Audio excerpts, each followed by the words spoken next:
시에나 엔진룸 코팅 시공 모습 보겠습니다. 앞쪽 플라스틱 부분 코팅하게 되면 먼지 부착률이 적어서 엔진룸이 깔끔하죠. 엔진룸 코팅의 장점은 엔진룸 안에 습기나 먼지로 인한 정기적인 트러블 이런 것들을 방지할 수 있습니다. 코팅제가 건조가 되고 나면 커넥터, 센서 잘 빠지고요. 무상 수리받는데 지장 없으니까 걱정 안 하셔도 됩니다. 시에나 투명 코팅 시공 전 모습 보겠습니다. 여기는 엔진 바닥면 부분이고요. 하부에 있는 커버는 모두 제거가 되었습니다. 시공하기 전에 이런 곳에 누유가 있는지 검수가 필요하죠. 이런 곳에 누유가 발생이 돼 버리면 엔진 미션을 탈착을 해서 수리를 해야 되기 때문에 신차했을 때 반드시 검수가 필요하죠. 시에나 같은 경우는 여기에 알루미늄 부품이 사용되었습니다. 알루미늄 부품의 장점은 평가 하들량을 줄여서 승차감 좋아지고 연비 좋아지죠. 시에나 언더코팅 중간 부분 이렇게 좀 되어 있습니다. 측면 부분 안 되어 있고요.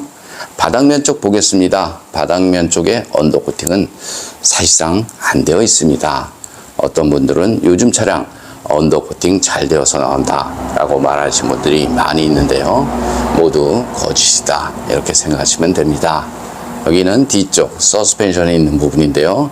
서스펜션 여기 볼트나 너트 이런 부분에 부식이 되는 경우 굉장히 많습니다. 시에나 같은 경우는 이런 부분 페인트를 칠하지 않았죠. 여기는 페인트를 칠했습니다. 여기는 페인트를 칠하지 않았죠. 그래서 공기 중 습기로 바로 부식이 될 수밖에 없다 이렇게 생각하시면 됩니다.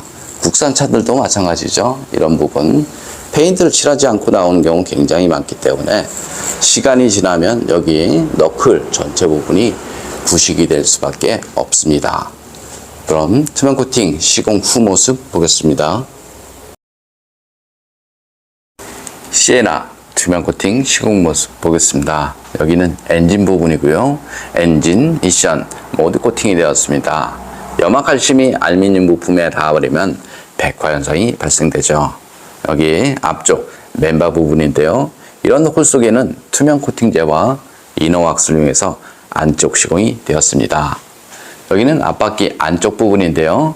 눈길 주행을 하게 되면 타이어 회전력에 의해서 엔진이든 미션이든 전기장치든 센서든 모두 다 염화칼슘으로 범벅이 되죠.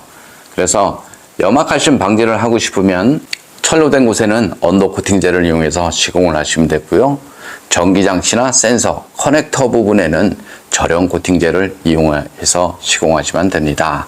바닥면 쪽 보겠습니다. 바닥면 쪽을 보면 이런 전기장치 부분 많이 있습니다. 이런 곳에 코팅이 되어 있는데요. 코팅제 건조가 되고 나서 여기 누르고 빼면 잘 빠지니까요. 걱정 안 하셔도 됩니다. 볼트, 너트 모두 코팅이 되었습니다.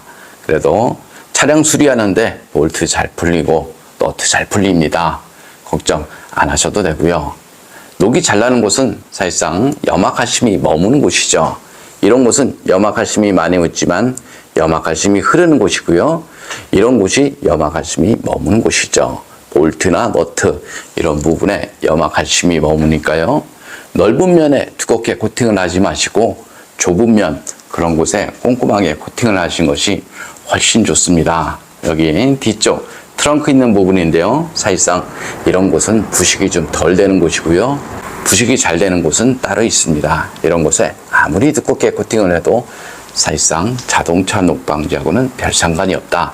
저는 이렇게 봅니다. 이유는 간단합니다. 10년 이상 된 차량을 봤을 때 여기에 부식이 없다라고 보면 그곳은 녹이 덜 나는 곳이다. 그래서 거기에 아무리 두껍게 코팅을 해도 녹 방지하고는 상관이 없다. 저는 이렇게 봅니다. 투명 코팅 장점을 보겠습니다. 투명 코팅은 철로 된 곳에는 방청 코팅이 가능하고요. 전기장치나 센서, 커넥터 부분에는 절연 코팅이 가능하죠. 그리고 염화칼슘이 묻는 모든 곳에 코팅이 가능합니다. 물로 변한 염화칼슘은 부품과 부품 사이에 다 스며들죠. 그래서 투명 코팅제 점도는 물과 같기 때문에 뿌리는 작업이 아닌 흠뻑 적시는 방법으로 시공을 하게 되면 염화칼슘이 묻는 모든 곳에 다 시공이 가능하죠.